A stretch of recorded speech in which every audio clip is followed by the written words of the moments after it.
क्या आपको एक तथ्य पता है? भारत की आजादी के बाद जो एक सबसे बड़ा ऐतिहासिक घटनाओं का दौर था, वो 1990 का वक्त था।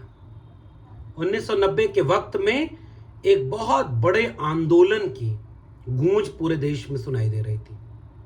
उस आंदोलन का नाम था मंडल आंदोलन।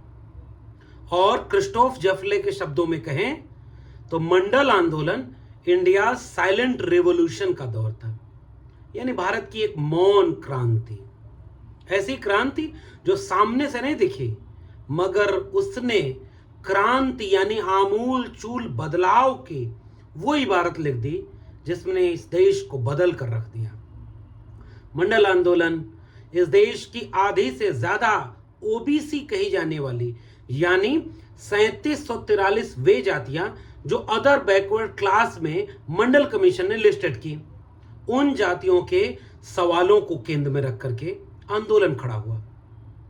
आंदोलन हुए, लाठियां चली, गालियां मिली, जेल गए, बहुत सारे लोगों ने बहुत मेहनत की, तब जाकर इस देश में राष्ट्र निर्माण की अधूरी पड़ी यात्रा का एक अहम पड़ाव सामने आया और 3743 जातियों को उनके बुनियादी हक हुकूक मिलने शुरू होते हैं। लेकिन ऐसी कौन सी परिस्थितियां थीं कि जिन पॉलिटिकल पार्टियों के दबाव से जिस सरकार ने मंडल लागू किया उसको गिरना पड़ा? मंडल के खिलाफ कमंडल कहां से आ गया? ये मंडल और कमंडल की लड़ाई के बीच इस देश को क्या हासिल हुआ? मंडल आंदोलन में मंडल का मतलब क्या है? कौन थे बीपी मंडल जिनके नाम पर यह मंडल कमीशन बना? और मंडल कमीशन की अनुशंसाओं के बाद इस देश को कैसा होना था और आज इस देश की आधी से ज्यादा ओबीसी आबादी कहां खड़ी है? ओबीसी का राजनीतिक व्यवहार क्या है? उसके बुनियादी मुद्दे कौन से हैं? आज 25 अगस्त के दिन बीपी मंडल को याद करते हुए उनकी जयंती के दिन इस देश की आधी आबादी के बारे में बात करना, राष्ट्र निर्माण की उस अधूरी पड़ी यात्रा के बारे में बात करना असल में सबसे बड़ी देशभक्ति है। आज हम इस वीडियो में बीपी मंडल साहब को उनकी जयंती के दिन सैल्यूट करते हुए इन्हीं सवालों पर बात करने जा रहे हैं। स्वागत है आपका सामाजिक न्याय की पाठशाला के इस खास एपिसोड में।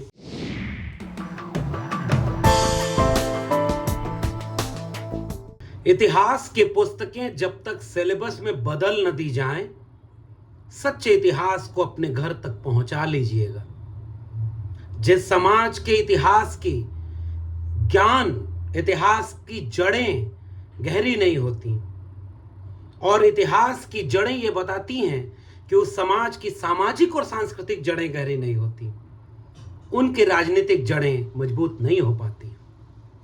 और जब बात इस देश की आधी से ज्यादा आबादी, जिसे अदर बैकवर्ड क्लास कहा जा रहा है, उनकी हो, तो सामाजिक, सांस्कृतिक और राजनीतिक संदर्भों को समझना और मौजू हो जाता है। आज हम बिंदेश्वरी प्रसाद मंडल के जयंती के दिन उन्हें याद करते हुए इस देश की आधी से ज्यादा आबादी ओबीसी के बारे में कुछ बात आपसे करने आए हैं। ये ओबीसी का मतलब क्या है? ओबीसी समाज के लोगों के बीच एक सवाल यह होता है कि डॉक्टर बी.आर. अंबेडकर और भारत के संविधान ने उन्हें क्या दिया? यह बात बिल्कुल ठीक है कि इतिहास में एक चैप्टर पेरियार रामास्वामी नायकर का है। भारत आजाद हो रहा था, उनकी कुछ आपत्तियां थी। उनमें से एक गंभीर आपत्ति जो दक्षिण भारत में आत्मसम्मान आंदोलन पेरियार साहब ने चलाया था, जस्टिस पार्टी के आंदोलन को आगे बढ़ाया था, दक्षिण भारत में एक सामाजिक और सांस्कृतिक क्रांति का बीज बोया था, उसने लहलहाना शुरू किया। और भारत के संविधान बनने के समय उन्होंने अपनी एक नाराजगी जाहिर की और उसे ध्यान में रखते हुए, उसकी तार्किकता को ध्यान में रखते हुए भारत के संविधान में जो संशोधन हुआ, पहला अनुच्छेद 15(4), अनुच्छेद 16(4), उसमें उसका एक फूल खिला, एक बीज बोया गया था भारत के संविधान में। और दूसरी तरफ एक खेत तैयार किया गया, अनुच्छेद 340 का। एक खेत ऐसा तैयार करके दे दिया गया कि भाई इस देश के दलित की आबादी कितनी है, जिसे शेड्यूल कास्ट संवैधानिक भाषा में कहा जाता है, तो 1931 की जनगणना ने बताया 15% शेड्यूल कास्ट के लोग हैं। तो 15% की आबादी पता है उनकी भूमिका बिल्कुल नहीं है, उन्हें हाशिए पर ढकेल दिया गया, उनको उतनी जगह दे दी गई। शेड्यूल ट्राइब की आबादी 7.5% और उनको उतनी जगह दे दी गई क्योंकि वो कहीं नहीं है। लेकिन उसके बाद जो एक वर्ग बचा जिसमें खेती किसानी वाले कमेरा लोग थे, कृषि और पशुपालन से जुड़े हुए लोग थे, हस्तशिल्प और कुटीर उद्योगों से जुड़े हुए लोग थे, यानी वे लोग थे जो हाथ से श्रम करके इस देश और दुनिया को रहने लायक बना रहे थे। कोई बंजर धरती का सीना चीर कर उसमें एक लहलहाती फसल और अनाज पैदा करके इंसानों का पेट भर रहा था, तो कोई मछली मारकर, कोई ताड़ी उतार कर, कोई कुम्हार लुहार बढ़ई बन करके इस देश और दुनिया को चलाने के लिए अपनी भूमिका निभा रहा था। कोई खेत से जुड़ा था तो कोई कारोबार से जुड़ा था, कोई हाथ के श्रम से जुड़ा था तो कोई नए नए प्रयोग कर रहा था, कोई पशुपालन से जुड़ा था तो कोई चरवाहा था। लेकिन इन सब के पुरखे राजा हुआ करते थे। इसीलिए एक ऐसा वर्ग था जिसका सामाजिक, सांस्कृतिक और राजनीतिक इतिहास बड़ा विस्तृत, व्यापक और बहुआयामी था। इसलिए उनके लिए एक खेत तैयार किया गया अनुच्छेद 340 का भारत के संविधान में कि भाई एक आयोग बनाया जाएगा और देखा जाएगा कि जो तबका शेड्यूल कास्ट, शेड्यूल ट्राइब में नहीं आता, जो तबका अपर कास्ट में नहीं आता, अपर क्लास में नहीं आता, उस तबके को चिन्हित करेगा वो आयोग, उनको पहचानेगा, उनकी संख्या गिनेगा, उनकी मुश्किलों को पहचानेगा और उनके लिए रिकमेंडेशन देगा। पहला आयोग बना काका कालेलकर कमीशन। उसने तकरीबन 3000 के आसपास जातियों को जोड़ा उस वर्ग में और पिछड़ेपन के आधार को आर्थिक बना करके कुछ कुछ रिपोर्ट पेश की जो तार्किक उस तरह से नहीं हो पाई, लागू नहीं हुई। 1977 का दौर था, देश आपातकाल से लड़ रहा था। उसके बाद जनता पार्टी की सरकार बनती है और वहां मोरारजी देसाई की सरकार ने एक कदम उठाया कि उस खेत में अब कुछ फसल रोपने का वक्त है। और बिंदेश्वरी प्रसाद मंडल जो बिहार के मुख्यमंत्री रह चुके थे, एक बड़े नेता, समाजवादी आंदोलन के नेता, जिनको पता था कि समाजवाद का मतलब क्या होता है, जिन्होंने संघर्षों से एक मूल्य सीखा था मनुष्यता का, उनके नेतृत्व में इस आयोग को गठित किया गया। 1980 में इसने अपनी रिपोर्ट दी और मंडल कमीशन की रिपोर्ट के नाम से इस रिपोर्ट को हम जानते हैं। मैंने इंट्रो में अभी जो जिक्र किया, इंडिया साइलेंट रेवोल्यूशन, क्रिस्टोफ जैफरले की किताब है और उनका पूरा मानना यह है क्रिस्टोफ जैफरले का कि आजाद भारत की सबसे बड़ी कोई मौन क्रांति थी तो वो मंडल कमीशन का लागू होना था। यानी खेत तैयार था, फसल के बीज बो दिए गए मगर वो उग न पाए, इसलिए उसके ऊपर एक पर्दा डाल दिया गया कि मंडल कमीशन की रिपोर्ट को किनारे रख दो और उसे लागू करने के लिए इस देश में आंदोलन होने लगे। 1983-84 का वक्त था। दक्षिण भारत के पेरियार के विरासत के एक बड़े नेता करुणानिधि, उनकी पार्टी डीएमके, उस वक्त की प्रधानमंत्री इंदिरा गांधी और उनके आवास के सामने एक आंदोलन करते हैं, पहले जंतर मंतर पर, फिर वहां कि मंडल कमीशन की रिपोर्ट को लागू किया जाए।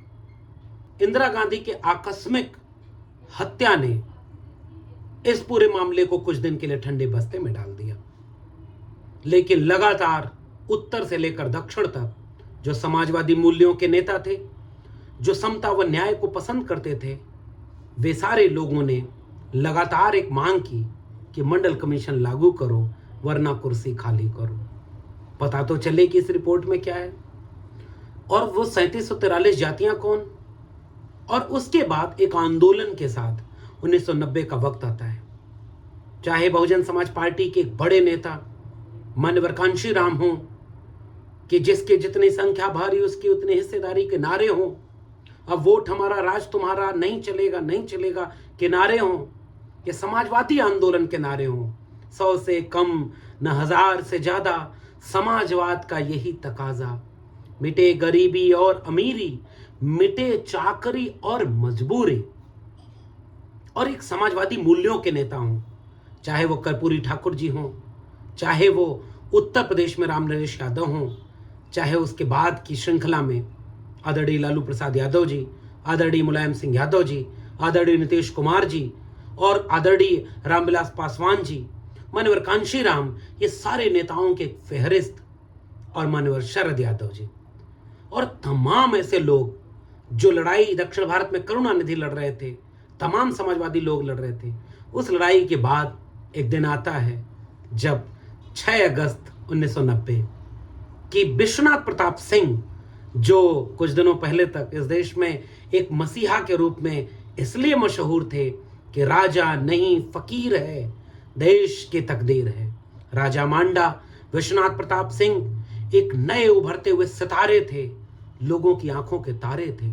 लेकिन उन्होंने जब मंडल कमीशन लागू करने की घोषणा की, 6 अगस्त, 7 अगस्त, 9 अगस्त, 13 अगस्त 1990, कभी इन तारीखों पर गौर करिएगा। इन तारीखों ने इस देश के इतिहास को बदल कर रख दिया। और 15 अगस्त 1990 का वो भाषण, जो लाल किले के प्राचीर पर किसी रंग बिरंगी पगड़ी और लच्छेदार भाषा में पिरोया हुआ बनावटी भाषण नहीं, इस देश की आधी से ज्यादा आबादी के दर्द को पहली बार ये देश सुन रहा था विश्वनाथ प्रताप सिंह के लफ्जों में। विश्वनाथ प्रताप सिंह जिन्होंने ये घोषणा की कि हमने मंडल लागू करके इस देश की राजनीति का व्याकरण बदल दिया है। अब एक ऐसे बेटे का जन्म हो गया जो वापस मां के गर्भ में नहीं डाला जा सकता।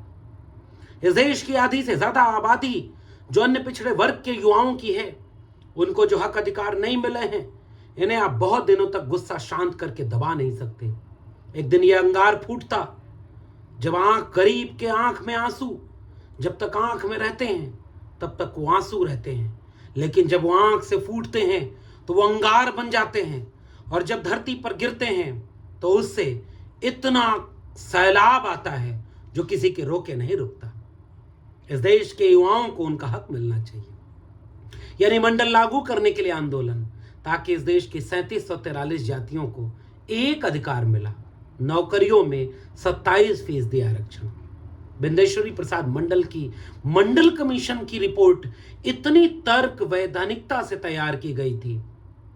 उसने पहली रिकमेंडेशन की थी कि भाई आपके पास तो जातियों की गिनती का कोई ठोस नया आंकड़ा नहीं है, हम 1931 की जनगणना के आधार पर, जातिवार जनगणना के आधार पर यह रिपोर्ट तैयार कर रहे हैं। इसलिए पहला काम, अगर इस देश में आपको न्याय, समता, बंधुता लाना है तो पहला काम करिए कि जाति जनगणना कराइए। बिंदेश्वरी प्रसाद मंडल जी और मंडल कमीशन की मुख्य पृष्ठ पर ये जो वाक्य है, यह वाक्य बहुत कुछ कहता है। समानता केवल समान लोगों के बीच होती है।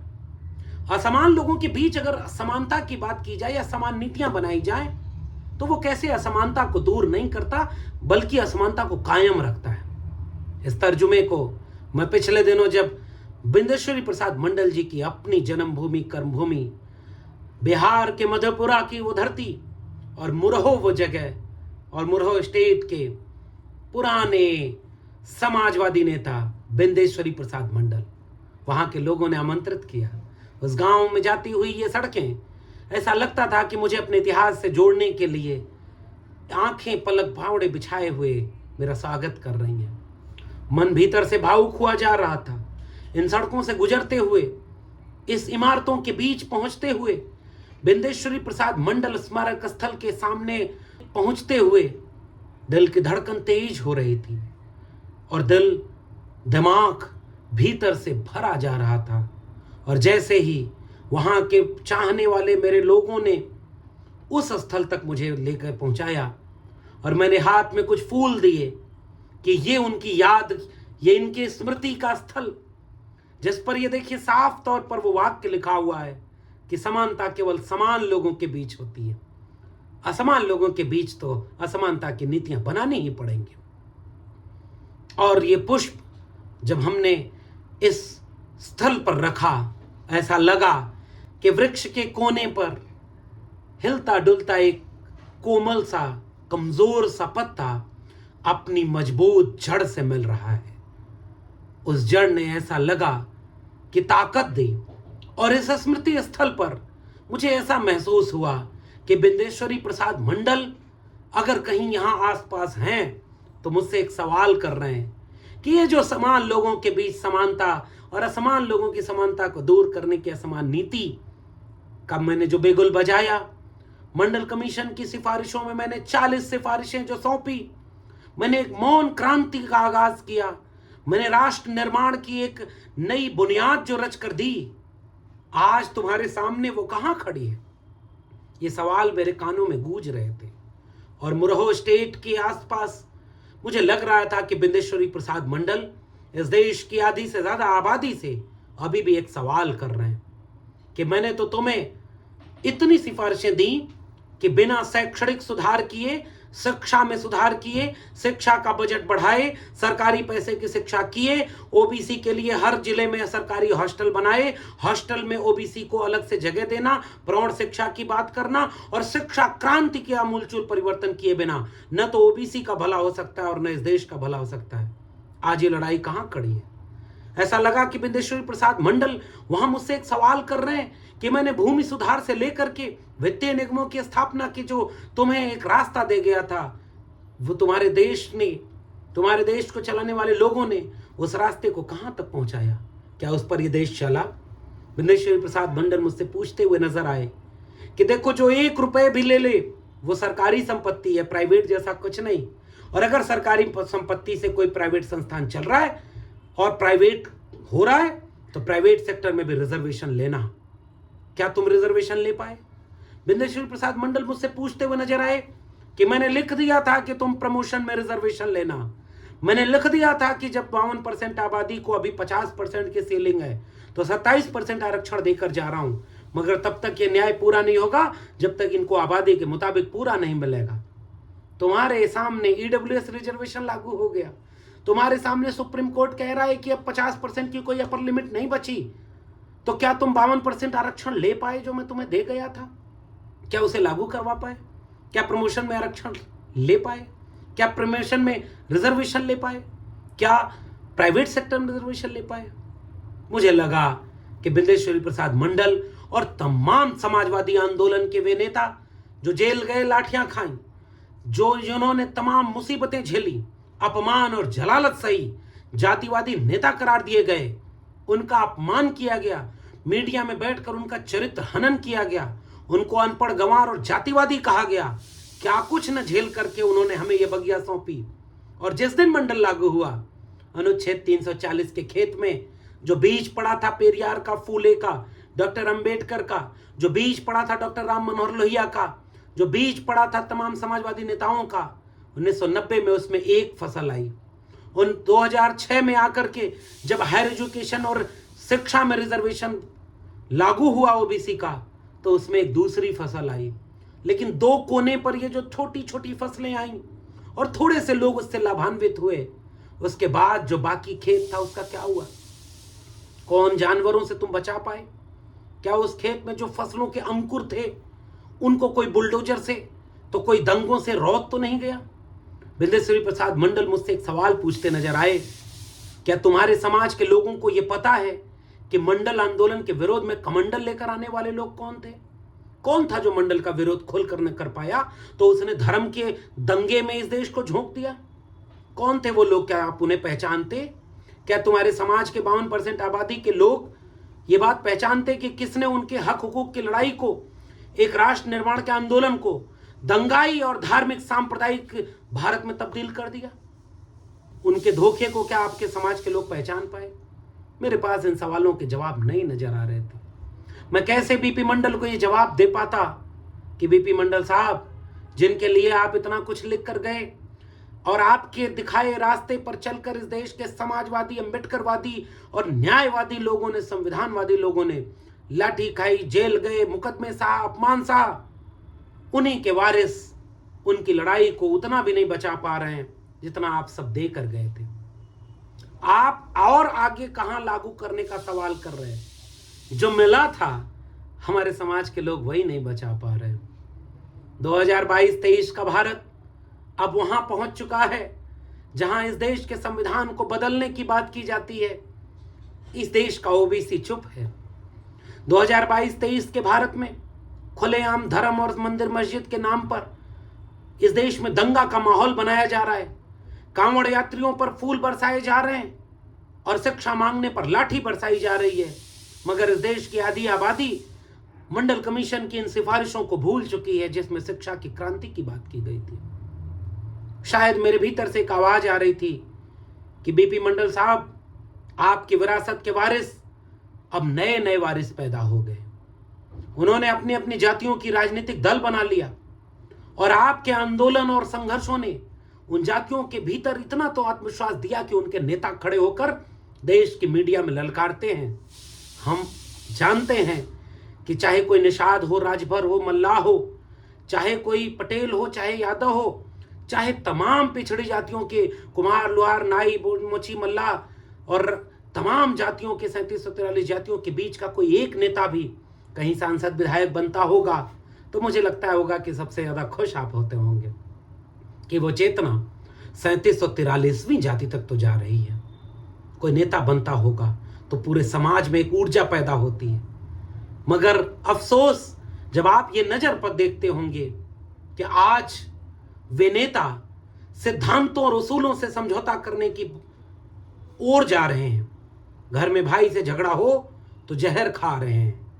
ये देखकर मुझे पता है आपको दुख होगा और उन तमाम आंदोलनकारियों को दुख हो रहा होगा कि कहां तो आप पूरे मंडल को लागू करने की बात कर रहे थे और कहां आपके समाज के लोग आज कमंडल के जाल में फंस गए। वो किसी पाखंडी अंधविश्वासी बाबा की कथाओं में जाकर अपने अपमान को सहने के साथ भी हिंदू राष्ट्र बनाने और संविधान बदलने की बातों के बीच भी वो कथा सुनने में व्यस्त हो गए हैं, वो भागवत में व्यस्त हो गए हैं। शायद उन्हें आज पता भी नहीं होगा कि मंडल का मतलब क्या था, मंडल आंदोलन की सिफारिशें क्या थीं, उन्हें कितनी बड़ी जगह मिलनी थी। और इन पर बहस करने की बजाय उनके समाज के नेता और उनके बिकाऊ लोग उनके वोटों का सौदा कर रहे हैं और लोग उनके साथ खड़े हो गए जिन्होंने मंडल के विरोध में कमंडल लाया था। और आज संविधान को बदलने और हिंदू राष्ट्र बनाने की मांग के बीच जो यज्ञ में हवन की तरह जलाया जा रहा है वो ओबीसी है। लेकिन मंडल साहब, मुझे ये भी पता है कि विश्वविद्यालयों से निकले, स्कूल कॉलेजों से निकले, गांव कस्बों से निकले कुछ और जो लोग जुनूनी पैदा हुए, जो पूरे देश और दुनिया में मंडल की बात करके आज भी ओबीसी को न्याय दिलाने की एकता बना रहे हैं, उनको देखकर आपको सुकून मिल रहा होगा। आप जब देखते होंगे मध्य प्रदेश और राजस्थान जैसे राज्यों में भी ओबीसी महासभा बनी है, छत्तीसगढ़ में ओबीसी महासभा बनी है, बिहार और उत्तर प्रदेश की राजनीति अब करवट ले रही है कि जाति जनगणना होनी चाहिए। कांग्रेस तक की पॉलिटिकल पार्टी को मजबूर कर दिया गया है कि नहीं भाई, जाति जनगणना पर आपको साथ खड़ा होना होगा।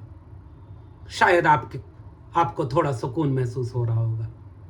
मैं मानता हूं कि हम जो मिला उसे बचाने में नाकामयाब हो रहे हैं, मगर मैं उम्मीद करता हूं कि आज के दिन आज का ओबीसी इस मुल्क में झूठे और धोखेबाज ओबीसी को पहचानेगा और फर्क करेगा कि केवल अपनी जाति देखकर वोट देने की बजाय मुद्दा और विचार देखकर वोट देने से अगर वो बचा सकेगा तो 2024 में बहुत कुछ बचा सकेगा।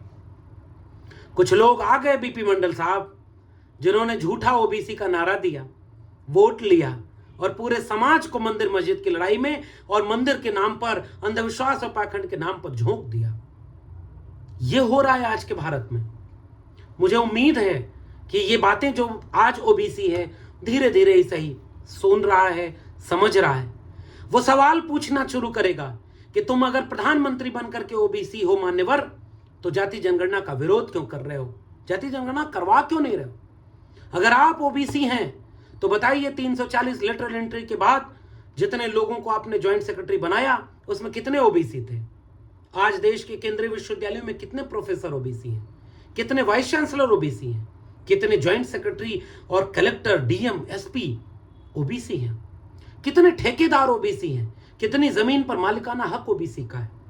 मगर आज बीपी मंडल साहब, आप ये देख रहे होंगे कि नीट में आरक्षण लेने के लिए लड़ना पड़ा। ये तो गनीमत है कि दक्षिण भारत में पेरियार की जमीन पर खड़ा एक नायक, उसने लड़ाई लड़ी और नीट में आरक्षण मिला। और उत्तर भारत के राजनेताओं, खासकर समाजवादी अंबेडकरवादी नेताओं को इस समय ओबीसी चेतना की ओर झुकते हुए देखकर सुकून मिल रहा होगा। आप ये देख पा रहे होंगे कि ये लोग अब सवाल कर रहे हैं कि अगर इस देश के केंद्रीय मंत्री ओबीसी बनाए गए तो उन्होंने ओबीसी का क्या भला किया। पिछले 9 साल में एक काम हुआ कि एनसीबीसी यानी national commission of backward class को संवैधानिक दर्जा मिला, मगर उसी national commission of backward class ने इस देश में यह सवाल जब पूछा कि ओबीसी को हॉस्टल में आरक्षण क्यों नहीं मिल रहा, क्योंकि ओबीसी एक्सपेंशन के नाम पर करोड़ों रुपया इन देश के विश्वविद्यालयों को दिया गया, और उसी एनसीबीसी कमीशन ने यह सवाल पूछा तो इस देश में कोई हलचल नहीं हो रही। उसी एनसीबीसी यानी पिछड़ा वर्ग आयोग ने जब उत्तर प्रदेश के 69,000 शिक्षक भर्ती में कहा कि आपने 27% की बजाय केवल 4.81% दिया है ओबीसी को आरक्षण, बाकी 20,000 से ज्यादा पदों का घोटाला कर दिया, उनका कोई जवाब नहीं मिला। बांदा से लेकर गोरखपुर तक केवल सवर्णों की नियुक्ति की जा रही, 13 पॉइंट रोस्टर तो किसी तरह हम रोक पाए, लेकिन आज भी कोई भी ऐसी मेरिट नहीं जा रही जिसमें ओबीसी की मेरिट जनरल से ऊपर चली जा रही। इतना बड़ा अन्याय। अगर 52% ओबीसी हैं और बाकी जहां भी इंटरव्यू से नौकरी मिल रही है तो 40% ये और 10% ईडब्ल्यूएस मिलाकर 50% का कोटा उनके लिए आरक्षित हो गया है जो अपर कास्ट लोग हैं, और क्रीमी लेयर ला करके आपको 27% पे रोक दिया, यानी 52 लोगों के लिए 27 जगह हो गई। ऊपर आप जा नहीं पा रहे अगर लिखित परीक्षा नहीं है तो। और फिर भी ओबीसी को मंदिर में मजा आ रहा है, कांवड़ में मजा आ रहा है, पाखंडी बाबाओं के भक्त और प्रवचन सुनने में मजा आ रहा है, अपमान सुनने में मजा आ रहा है, अपना चंदा उधर ढके ले जा रहे हैं। फिर इस ओबीसी के लिए आपने इतनी बड़ी लड़ाई लड़के खेत तैयार किया, फसल को कोई रौंद रहा है, किसान खड़ा कहीं और देख रहा है, उसे अपना खेत नजर नहीं आ रहा। उस खेत के हिस्सेदारों को आपस में लड़ा दिया गया कि देखो हम तुम्हें बांटने के लिए रोहिणी कमीशन बना रहे हैं, लेकिन जब यह सवाल पूछ दिया गया कि कमीशन के पास आंकड़े कहां से आए तो इस बात पर कोई जवाब नहीं दिया गया। आप कह रहे हैं कि इस खेत का बंटवारा होगा, कुछ लोगों के पास जाता है और ज्यादा लोगों के पास नहीं है। हम पूछते हैं कि इसका आंकड़ा कहां से आया।